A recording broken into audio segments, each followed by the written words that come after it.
예쁨을 픽하세요. 에픽 성형외과 성형외과 전문의 홍진명입니다. 코 성형을 고려하는 많은 분들이 구치코에 대한 걱정을 하십니다. 사실 구치코는 드물게 발생하지만 한번 생기면 재수술이 힘들 수 있어서 두려움을 느끼시는 분들이 많은데요. 오늘은 구치코의 전조 증상과 예방 방법에 대해 알아보겠습니다. 미리 알고 대비하면 걱정을 덜 수 있으니 영상을 끝까지 시청해주세요.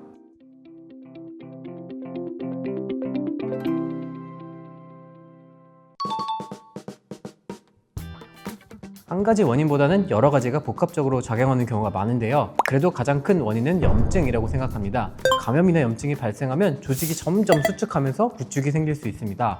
대놓고 크게 염증이 오면 금방 처치가 되는 경우가 많지만 작은 염증이 반복될 경우에 적절한 치료가 되지 않는 경우가 많습니다. 수술을 여러 번 할 경우에 아무래도 한 번 수술한 것과 비교하면 구축의 확률이 올라갈 수 있는데요. 여러 차례 수술로 인해 조직이 손상되고 흉터 조직이 많아질 경우에는 구축의 위험성이 올라갈 수 있습니다. 정확한 비례관계가 있는 것은 절대 아니지만 내 피부가 늘어나는 것에 비해서 너무 큰 보형물이 들어갈 경우에 혈액순환에 문제가 생겨서 구축이 생길 확률이 조금 더 올라간다고 저는 생각합니다.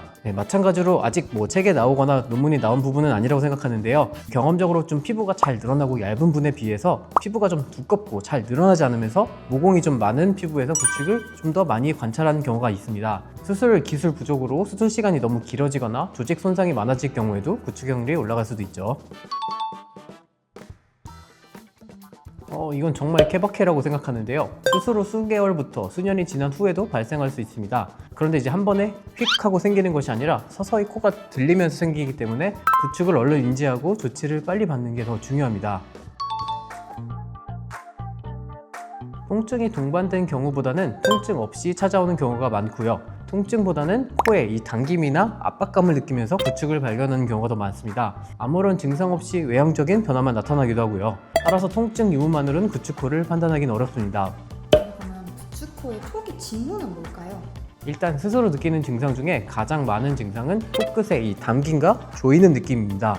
시간이 지나면서 코끝은 좀 더 부드러워져야 되는데 계속 단단한 경우가 많고요. 결국 코가 조금씩 짧아지면서 들리는 외형의 변화가 오게 되는데 워낙 서서히 오기 때문에 구분하기 힘들어서 정기적으로 사진을 찍어서 비교해 보시는 것이 도움이 되기도 합니다. 구축코의 치료는 원인의 정도에 따라 좀 다르지만 저는 특히 초기라면 최대한 빨리 실리콘을 제거하는 것을 추천합니다. 다른 염증에 원인이 될 만한 재료가 있다면 같이 제거하거나 교체를 하기도 합니다. 일단 구축이나 염증이 시작되었다고 판단되면 코끝이 어떤 방식으로 수술되었는지도 좀 중요한데요.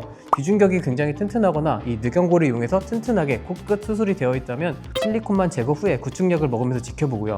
그렇지 않다면 자가늑을 이용해서 코끝을 좀 더 쪼그라들지 않게 재건을 해주면서 피부가 잘 유지되도록 유지하는 게 최종 결과에 큰 도움을 줍니다. 구축이 이미 많이 진행된 상태에서 저를 찾아오셨다면 이 경우 좀 몇 년을 기다리기도 하는데요. 한참 급성으로 구축이 진행되고 있을 때는 좀 잘못 건드리면 피부도 충분히 늘리지 못하고 오히려 구축이 더 악화될 수 있기 때문입니다. 피부가 제일 딱딱했다가 조금 풀어지는 시점이 생기는데요. 이때부터가 줄기세포가 도움이 된다고 생각합니다. 수술 2주 전부터 일주일간 줄기세포를 좀 계속 주사를 하고요.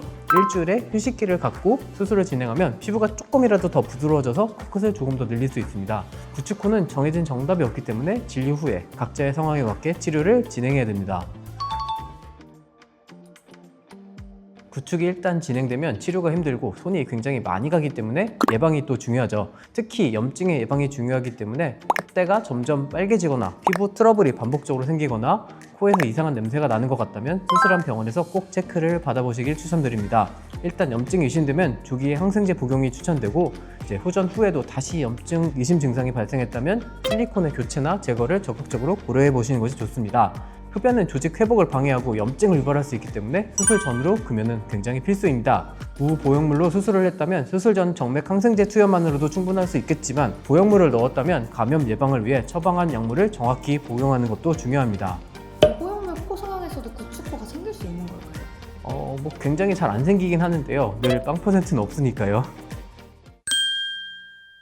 오늘은 코 성형 후 발생할 수 있는 구축코의 원인, 징후, 그리고 예방 방법에 대해서 알아봤습니다. 구축코 때문에 수술을 망설여지는 분들도 의외로 많은데요. 수술을 안전하게 잘 받고 수술 후 약도 잘 챙겨 먹고 염증의 징후도 잘 살피게만 한다면 구축이 생길 확률은 굉장히 낮기 때문에 구축이 걱정돼서 수술을 망설일 필요는 없다고 생각합니다. 오늘 영상이 구축코를 두려워하시는 분들께 도움이 되셨기를 바랍니다. 이상 성형외과 전문의 홍진명이었습니다. 감사합니다.